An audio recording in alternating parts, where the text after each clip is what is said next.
வணக்கம்.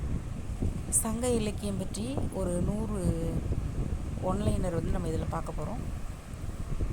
ஃபஸ்ட்டு பார்த்தோன்னா, சங்க இலக்கியம் அப்படிங்கிறது தமிழின் மிக பழமையான இலக்கியமாகும். எது தமிழின் மிக பழமையான இலக்கியம் அப்படின்னு கேட்டால் சங்க இலக்கியம் அப்படிங்கிறது ஆன்சர். அடுத்து ரெண்டாவது, சங்க இலக்கியத்தோட காலம் அது எப்போ இருந்து எப்போ வரைக்கும் வளர்ந்தது அப்படின்னு நம்ம பார்த்தோம்னா, அதில் என்ன கொடுத்தாங்கன்னா கிமு 3ஆம் நூற்றாண்டுலேருந்து கிபி 3ஆம் நூற்றாண்டு வரை. மூன்றாவது கேள்வி, சங்க இலக்கியம் 2 பகுதிகளாக பிரிகிறது. ஒன்று அகப்பொருள், இன்னொன்று புறப்பொருள். நான்காவது கேள்வி, சங்க இலக்கியத்தில் உள்ள பாடல்களின் எண்ணிக்கை 2381. சங்க இலக்கியத்தில் 473 புலவர்கள் இடம்பெற்றுள்ளனர். சங்க இலக்கியத்தில் எத்தனை புலவர்கள் இடம்பெற்றுள்ளனர் அப்படின்னு பார்த்தோன்னா 473. சங்க காலத்தின் முக்கிய புலவர்களில் ஒருவர் யார் அப்படின்னு பார்த்தோம்னா கபிலர். கபிலர் தான் சங்க காலத்தின் முக்கிய புலவர்களில் ஒருவர். சங்க இலக்கியத்தில் முக்கிய தொகுப்புகள் அப்படின்னு பார்த்தோன்னா 8 தொகை மற்றும் 10 பாட்டு. சங்க இலக்கியத்தின் முக்கிய தொகுப்புகள் அப்படின்னு பார்த்தா 8 தொகை மற்றும் 10 பாட்டு. அடுத்து 8வது கேள்வி, தொல்காப்பியம் சங்க காலத்தையோட இலக்கண நூல்.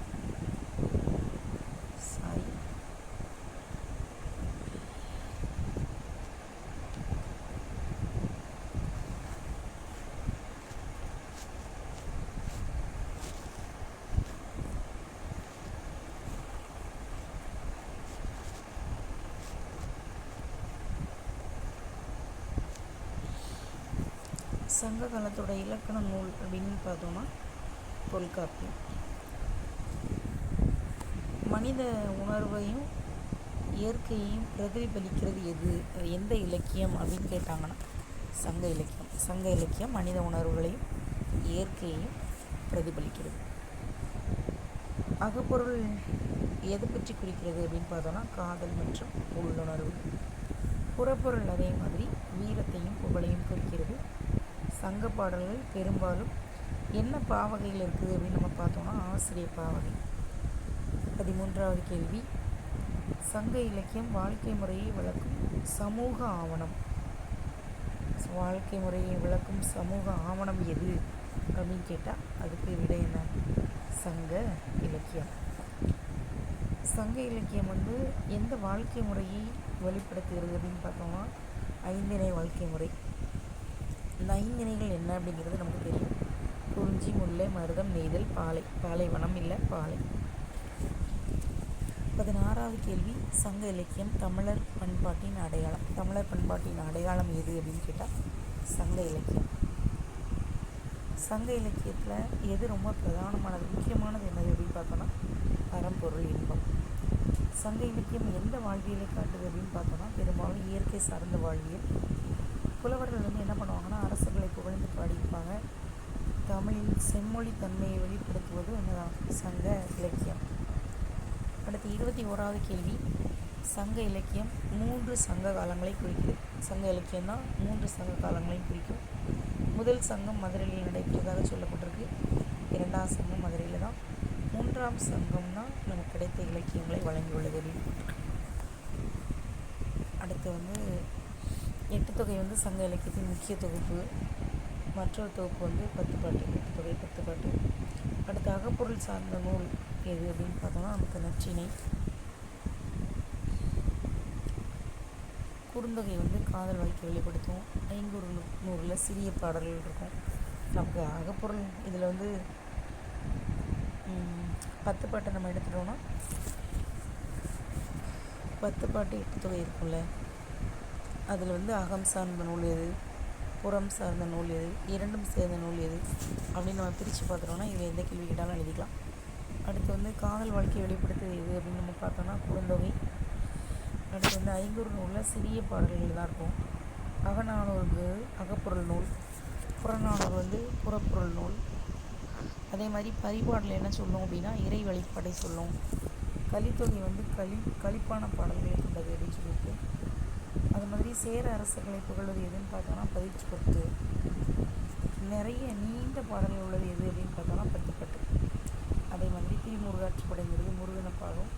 சிறு பாணாற்றுப்படை வந்து பாணரை வழிநடத்தும். பெரும் பாணாற்றுப்படை பெரும் பாணரை புகழும். மலைப்படுகடாம், மலையினாலே நம்ம இயற்கைன்னு சொல்லுவோம், இயற்கை அழகு. மதுரை காஞ்சி வந்து நகர வாழ்க்கையை விளக்கு. அடுத்து பார்த்தோன்னா நெடுநல் வாடை. நமக்கு வாடைனாலே நம்ம குளிர்னு சொல்லுவோம். ஸோ இது வந்து குளிர்காலத்தை வெடிக்கும். குறிஞ்சி நிலம் எதை சொல்லுது அப்படின்னா காதல் சந்திப்பை சொல்லும். முல்லை நிலம் வந்து காத்திருக்குது. மருத நிலம் குடும்ப வாழ்க்கை. நெய்தல் நிலம் பிரிவு. பாலைவனம் பிரிவு துயர். இதுக்கு ஏதாவது ஷார்ட்கட் கூட வச்சு படிச்சுக்கலாம். மலையில் போய் ஒழிஞ்சி சந்திப்பாங்க. முல்லைனா பூ வாங்கிட்டு வர்றதுக்கு காத்திருக்குது. மருதம்னா நமக்கு தெரியும்ல, அது ஃபுல்லாக என்ன வயல் சார்ந்தது அப்படின்னாலே அது ஒரு குடும்ப வாழ்க்கை. நெய்தல்னால் கடலுக்கு போனோம்னா பிரிஞ்சு தான் போகணும். பாலைவனம்னா ரொம்ப பிரிஞ்சு இருக்கணும். அதனால் அந்த மாதிரி ஏதாவது ஷார்ட்கட் வச்சு கூட படிச்சுக்கலாம். அடுத்து திணை அப்படிங்கிறது என்னென்னா இயற்கை மற்றும் வாழ்க்கை தொடர்பாகும். இது வந்து ஒழுக்கம் அப்படின்னு கூட சொல்லுவாங்க. சங்க இலக்கியத்தில் வந்து இயற்கை மனித வாழ்க்கையோடு இணைக்கப்பட்டிருந்தது. சங்க புலவர்கள் என்ன பண்ணாங்கன்னா அரசர்களோட அரண்மனைகளில் இருந்தாங்க. பாடல்களுக்கு பரிசு கொடுத்தாங்க. சமூகம் பற்றிய தகவல்களை வந்து சங்க இலக்கியம் சொல்லுது. பெண்களின் நிலை வந்து சங்க காலத்தில் ரொம்ப உயர்ந்திருந்தது. அப்புறம் வந்து வீர மரணம் அப்படிங்கிறது வந்து இதில் சொல்லப்பட்டிருந்தது முக்கியமாக. அடுத்து வந்து சங்க பாடல்கள்லாம் பார்த்தோன்னா அன்னையர் பாசம், தாய் பாசம் நிறைய இருக்கும். அது மாதிரி காதல் வாழ்க்கையுமே நெறிப்படுத்தப்பட்டதாக இருக்கும். சும்மா ஒழுக்கம் இல்லாததாக இருக்காது, ஒழுக்கத்தோடு இருக்கும். தமிழரோட நாகரிகத்தை சொன்னது சங்க இலக்கியம்தான். அடுத்து வந்து இந்த சங்க இலக்கியத்தில் பொருளாதாரம், விவசாயம் மற்றும் வர்த்தகத்தை அடிப்படையாக கொண்டு இருக்குது. அடுத்து வந்து சங்க காலத்தில் வந்து கடல் வர்த்தகம் வளர்ந்தது. சங்க இலக்கியத்தில் யாரோட வர்த்தகம் சொல்லப்பட்டிருக்குன்னா யவனர், அவங்களோட வர்த்தகம். சங்க இலக்கியம் தான் நம்ம தமிழில் இருக்கிற நிறைய விஷயங்களுக்கு வரலாற்று ஆதாரமாகவும் காணப்படுகிறது. அப்புறம் சங்க இலக்கியத்தில் வந்து அரசர்கள் வந்து வீரத்துக்காக தான் புகழப்பட்டாங்க.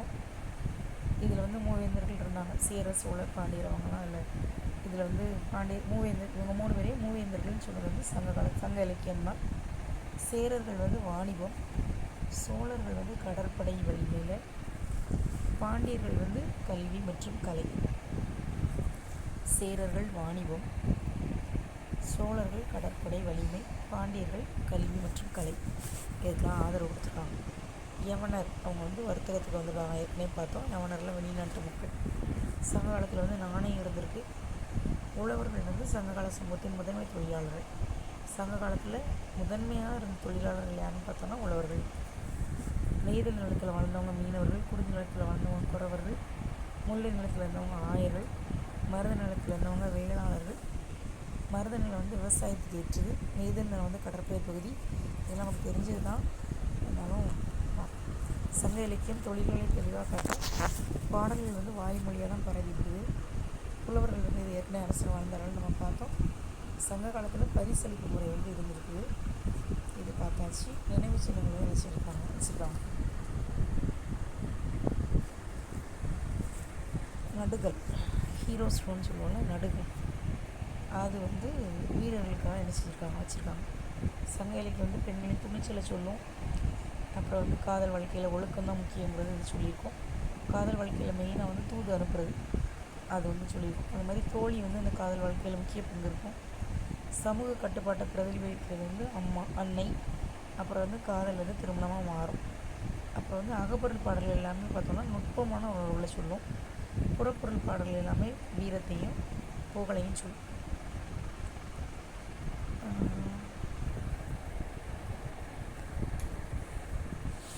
அடுத்தது இயற்கை மற்றும் மனிதன் இவங்களோட இணைந்த வாழ்க்கையை தான் சங்க இலக்கியத்தின் அடிப்படை.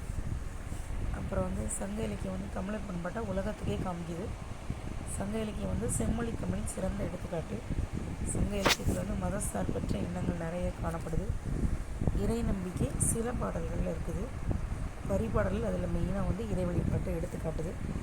சங்க காலத்தில் முக்கிய தெய்வம் யார் அப்படின்னு பார்த்தோம்னா முருகன். அது மாதிரி இயற்கை தெய்வங்களும் நிறைய நினச்சிருக்காங்க, வழிபட்டிருக்காங்க. சங்க இலக்கியம் வந்து சமூக சமத்துவத்தை பிரதிபலிக்கிறது அப்படின்னு சொல்லப்பட்டிருக்கு. தமிழ் மொழியின் பழமையை இந்த சங்க இலக்கியம் வந்து நிரூபிக்குது. சங்க இலக்கியம் தமிழரின் வாழ்க்கை கண்ணாடி. இது வந்து எக்ஸாமுக்கு அப்படின்னு இல்லை, சங்க இலக்கியத்தை பற்றி ஒரு 100 விஷயம் வந்து நம்ம தெரிஞ்சதை பார்க்கலாம் அப்படிங்கிற மாதிரி ஒரு எண்ணத்தில் எடுக்குது. இன்னும் வந்து வேறு விஷயங்களை வந்து நம்ம அடுத்த வீடியோவில் பார்ப்போம். Thank you so much.